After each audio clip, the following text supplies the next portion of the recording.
Had a big argument in the group chat yesterday. You kind of stayed out of it. I know you're ready to do it now. So, Yeah. would you say that this has sort of been a big topic on social media the last month or so, like sort of re-examining Kobe Bryant's career? A lot of people felt that he was in the right place at the right time. Other people could have done what he did on those teams. How do you feel? Was Kobe Bryant the greatest player since Michael Jordan? Well, the first thing I want to say is that I don't consider players that played before my time. I was born in 79. I really can't speak on basketball at all before like 1989. When I was like 10 is when I really started like watching it and getting it. Even then, it's probably not fair. Maybe like 92. But in my lifetime, um, Jordan, obviously the best. And then it's Kobe. Yeah, that's how I feel. I know you feel differently. Um, I know a lot of people think it's LeBron James, but I do think it's Kobe. And I want to get your opinion as to why it's not. Before I give my opinion on why it's not, can you give your opinion on why he is as like a positive, and before I go to the negative? Yeah. So normally I don't like to do the ad hominem arguments, right? Where we talk Mhm. about who is arguing what. Mhm. But right, like there's professional athletes that speak about quarterbacks all the time and Mhm. they're wrong, right? But they're talking about their opinion watching a guy. Mhm. Yesterday, I put out an 8-minute video I watched it. of Hall of Famers Mhm. who played against him, It was very interesting. who right? Iverson, Kenyon Martin. I mean, Grant Hill, All these Shaq. people. Yeah. Steve Kerr, his Mhm. opinion is the same as mine also. That Mhm. there's Jordan, LeBron. Yeah. LeBron, there's Yep. Jordan, and then there's Steph Curry. Steph Mhm. Curry Mhm. himself agrees the same way. Mhm. Le- Jordan and Kobe. First of all, Jordan's up here and he's on his own tier. Nobody's there with him. But below that, I've always called Kobe Jordan Jr. And that's the reason he'll never be number one. He could never be number one. But it's also the reason he's number two. Nobody worked harder in the offseason that I know. Maybe that's not true. Maybe there are people, but nobody that we know of, all the stories you hear about work harder. They're absolutely the most competitive people that you'll ever meet, which is not something I see from LeBron. They're also just absolute killers. That's what these people tell you. Like the hardest person I ever had to guard was Kobe Bryant. Mhm. Just dozens of players saying that. Mhm. So to Mhm. me, the opinion of Kurt Warner analyzing quarterbacks, that's one thing. It's different from guys that actually had to face this man. Prize Picks will give you $50 when you play your first $5 lineup. Win or lose, you'll get $50 for playing. Use promo code COHN, COHN, and download the app now. In games and feared him. There are people talking about I was literally nervous, scared to play Kobe Bryant because he was an absolute killer and a monster. And Jordan had it, Kobe had it, and anyone else in that discussion, I either didn't get to see them play, so I can't speak on it, or it's LeBron, and he doesn't have that. What he has is statistics. And can I break something down real quick for you? DeAndre Jordan has the highest field goal percentage in NBA history. Luke Kennard has the highest three-point percentage in NBA history. Mono Ginobili has the highest winning percentage in NBA history. Sam Jones has the second most NBA championships in NBA history. Otto Graham has the highest NFL winning percentage for a quarterback in NFL history. Jimmy Garoppolo has a higher quarterback rating than Tom Brady. And the last one I'm gonna leave you with, Seth Curry, not Steph. Seth Curry has a higher 3-point percentage than Steph Curry. None of those players would we ever say are the GOATs. So you can't base it on statistics. It can't just be statistics alone. That could be a part of it. It has to be in consideration. But that can't be the argument. And that's what everyone's argument is with LeBron. He has the most points, the most this, the most that. Okay, great. I just read a long list of people that lead the NBA and NFL in statistics. That's not what it's about. I respect the players are scared to play a guy. more than anybody else, and they're saying that he's the GOAT, that means a lot to me. That was very well argued.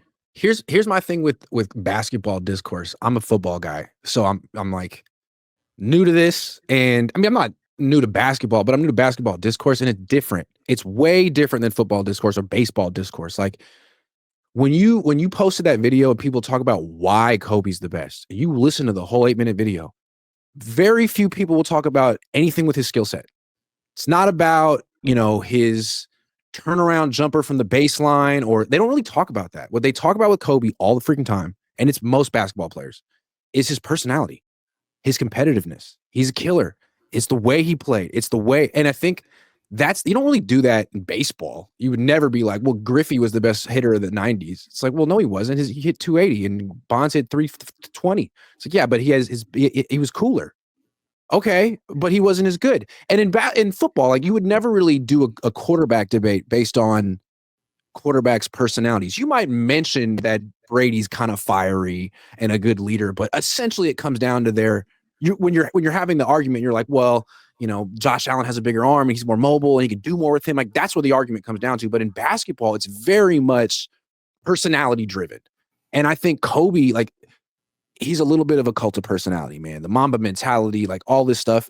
Yeah, that's great. But like, I still feel that he was, and like we were doing this in the group chat yesterday. Like I was using the stats. That wasn't fair.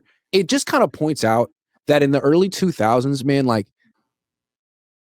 we're glorifying that era, but it was booty cheeks, man. There was low scoring games. It was poor pacing. And it was people like Kobe and Iverson and McGrady and all the like top bucket getters of that era taking long twos, man, every night because Jordan did.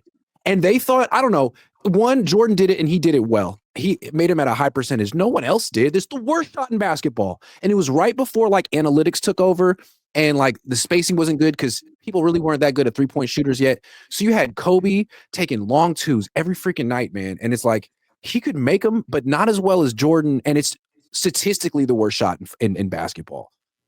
He was so committed to that shot his whole career. And I guess that was the point I was trying to make.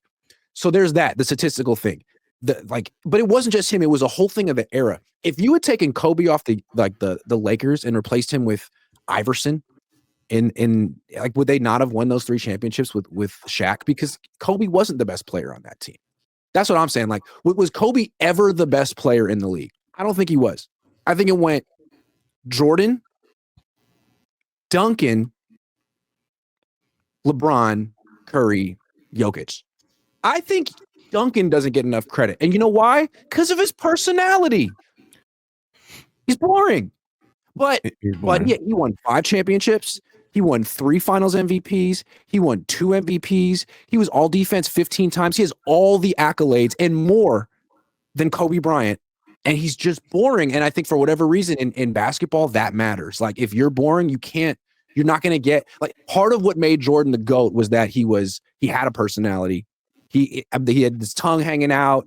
He was a compulsive gambler, allegedly. I mean, there was a definite coolness about Jordan. You wanted his shoe. There's nothing cool about Tim Duncan.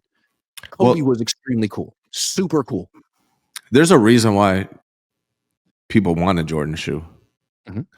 And it's not his personality. It's because of who he was on that court. I want to say this. Like, you brought up the difference in football, basketball, baseball. Very much his personality, his competitiveness, also the fact that he could jump 50 inches in the air. That helped. People wanted to buy his shoes because of how great he was, and they wanted to be great. And they felt like, if I can get a little bit of this greatness on my feet, maybe I'll be great. Like I would buy the Jordans and thought I could jump higher all of a sudden, right?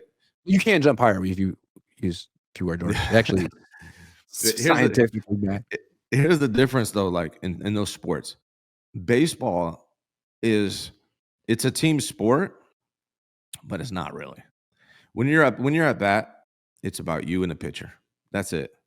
Football is a team sport, but it's 22 dudes. The only guy that has a really strong independent effect on that game really is the quarterback. They have more than everyone else. In basketball, it's only 5 guys on the court. And you take the best player on that team off the team, it's a whole different team. You take Steph off the Warriors, it's a whole different team. You take Uh, Michael Jordan off the Bulls, they're not winning those championships. I'm sorry. They're getting to the playoffs, they're not winning those championships. Yeah, it's a big deal. Like having one amazing player whose attitude influences everybody on their team. Kobe Jordan demanded your best effort when you played with him, or he wouldn't even pass you the ball because you're not going to do anything with it. And that's why they are, excuse me, as great as they are. I mean, Tim Duncan, I like Tim Duncan, very fundamentally sound player. Different positions, obviously, right? Like if you had Kobe versus Tim Duncan on a one-on-one competition, Kobe's eating his ass up, right? Different players. But that's not what we're judging here. And I think that's another thing. Like when people talk the GOAT debate, they're thinking in their mind, like, well, who would win one-on-one? But that's not what we're talking. It's a 5-on-5 game.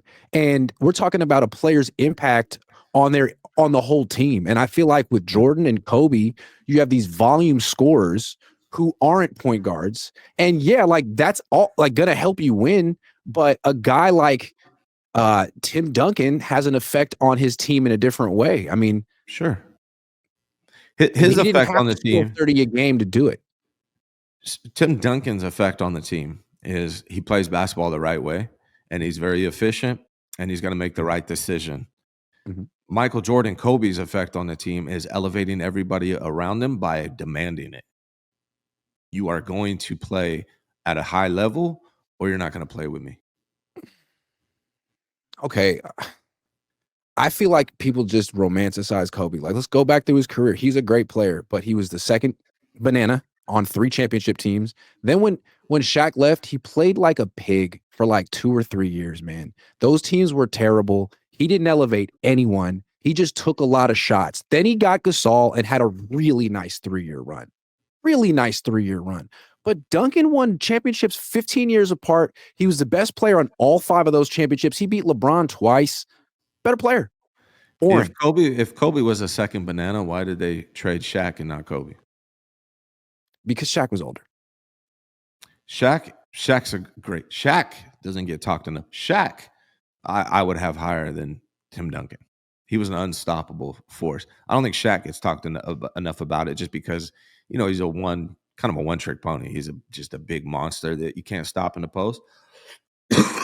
Duncan's a more well rounded player, different positions. That's the other thing that's hard about basketball and these discussions.